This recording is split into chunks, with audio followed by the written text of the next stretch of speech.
Welcome, Vibe Star Media Fan 75. My name is Robert Frost Jr., and I will be coming to you today from my book, Ether, Robert Frost. This book was written and published. I am the author of this book. This book was published uh, by a book company that I will discuss later on in this particular video. But first of all, I want to lay out the groundwork of this video. This video this recording is pertaining to a chapter in my book called AI. And you can find this particular chapter on page 95 in this book. Uh, but I want to elaborate uh, on the origin of Ether, Robert Frost. And I am doing this so uh, to have complete disclosure of how this book originated, who it originated with, who is the author, and the experiences I encountered when having this book published. Back in 2021, uh, I was in contacted by an alleged publishing agency called Book Trail Agency, and they indicated that their publishing office was located in Kansas City, Missouri. Face value, they seemed on the up and up. I wrote the book Ether a while back while I was incarcerated in prison. I wrote this book. When I was released from prison, I decided to have the book published. Again, this publishing agency presented itself as to be a legitimate publishing agency. The book was published, copyrights, everything by this alleged book company, Book Trail Publishing Agency. After the book was published, they only paid me approximately maybe $120 in royalty fees. As the book started doing good, doing well, we started receiving 5-star review, and the money started coming in for the book. The book agency started scamming me out of my proceeds. They began to divert my royalty fees into personal accounts. Who knows where those personal accounts are located? I certainly do not know at this moment. They could have transferred the money through uh, Bitcoin or different other means. But in any event, they started taking my money away from me. When you Google Ether Robert Frost, uh, most likely Robert Frost of England or New England will pop up, who happens to be a Caucasian gentleman. And my book Ether will be found uh, under his picture and associated with books that he wrote. Sometime the perpetrators will also go and use his biography, attach his biography to my book. But my picture and my biography is seldom seen. The only way you will be able to see my face on Google, if you continue to scroll and look, you may see uh, a video of me um, donating a author's copy of my book to Union County Public Library.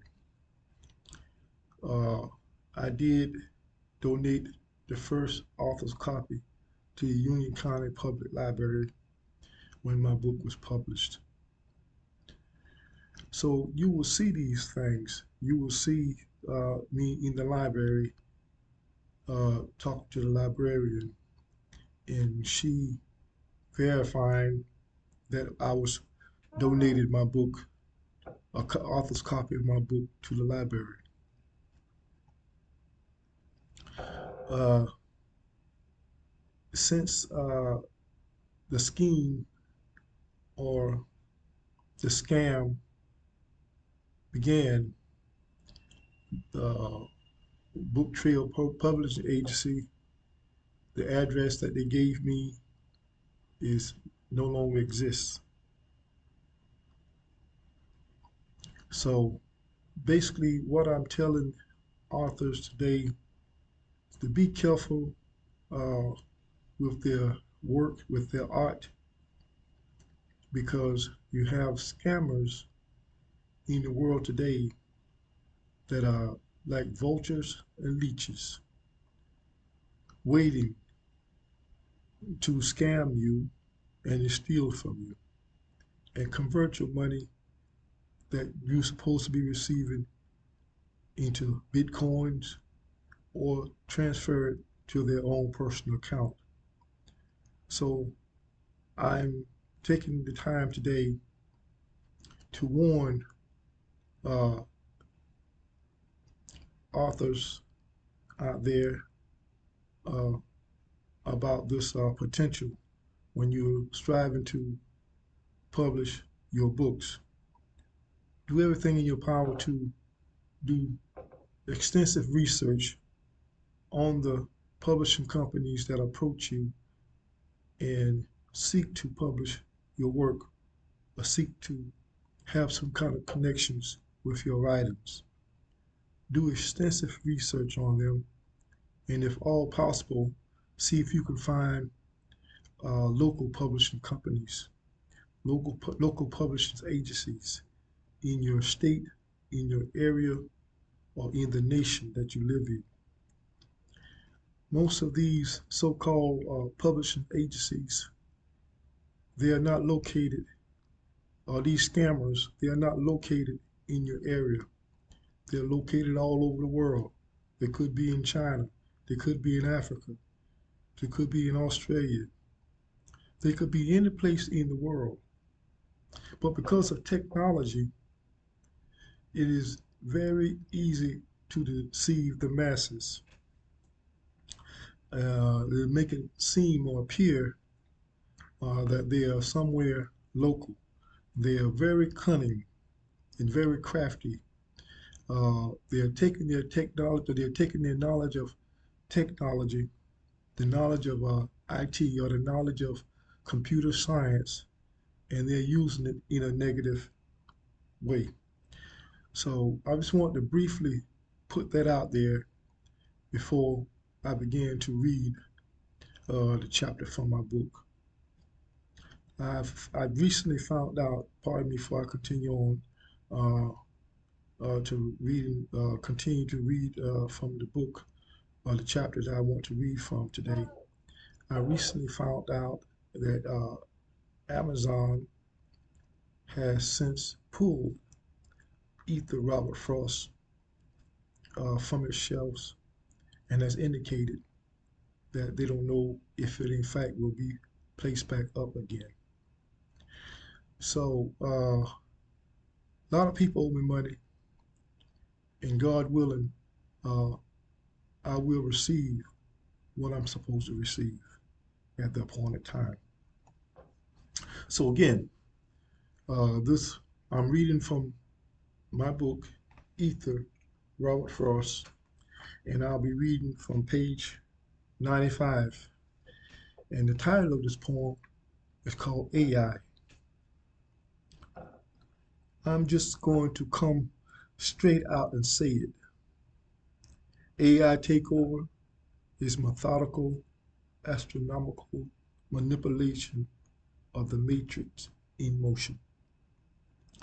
In the hands of wrong individuals, it is a deadly portion. Uh, this particular poem strikes home to me. Uh, Ironically, everything that I spoke about or prophesied about in this poem when I wrote it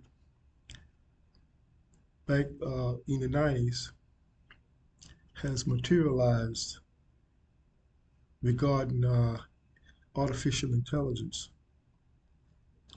You know, artificial intelligence is a very good thing, or it can be a very useful tool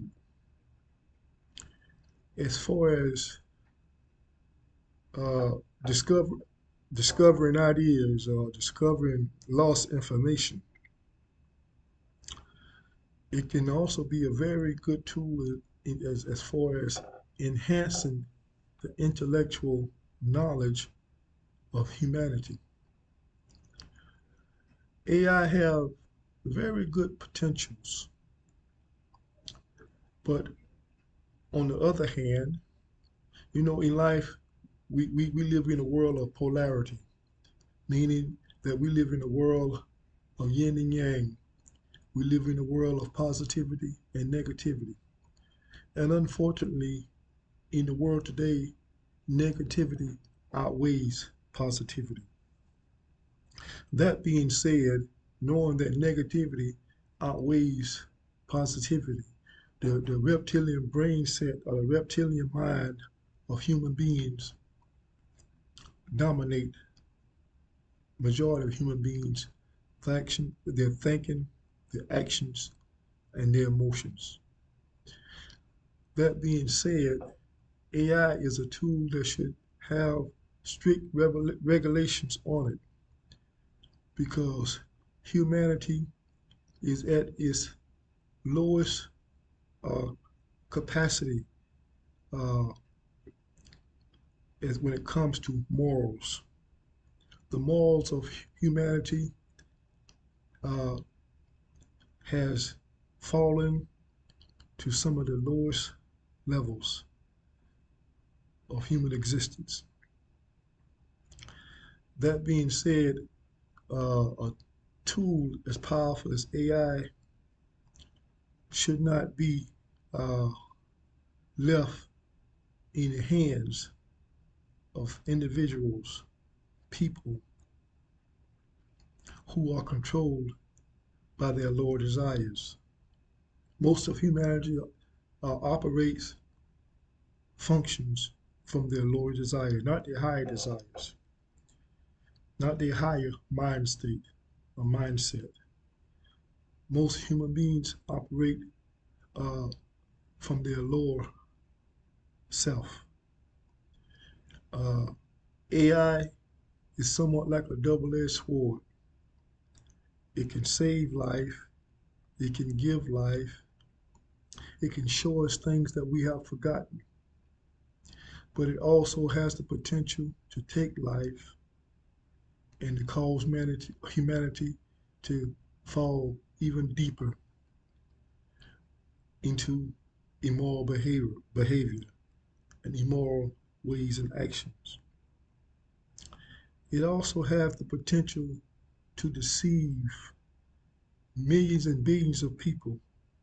AI has the ability to deceive billions and billions of people in the world because of the knowledge or the capacity to obtain knowledge at such a fast speed. Not only obtain knowledge, but to hold knowledge, to gather knowledge. AI have the ability to do the work of one AI computer or one AI product has the ability, or wait, one AI chip has the ability to produce the outcome or the input of thousands of people at one time. Now, that could be a good thing if it's being used in a positive way, in a positive venue. But if it's being used from a evil mindset, from a reptilian mindset, then it could be devastating. It was computer technology, and it's still computer technology that's being used today to deceive millions of people through scam operations, scammers that have operations that go on. Some of them are called the Yahoo Boys, and you got different scammers. And this is what they do. This is how they live. This is how they make billions of dollars. They scam the people that they come in contact with through their computer prowess. They don't use this knowledge to help people. They use this knowledge to fleece them, to take everything that they got.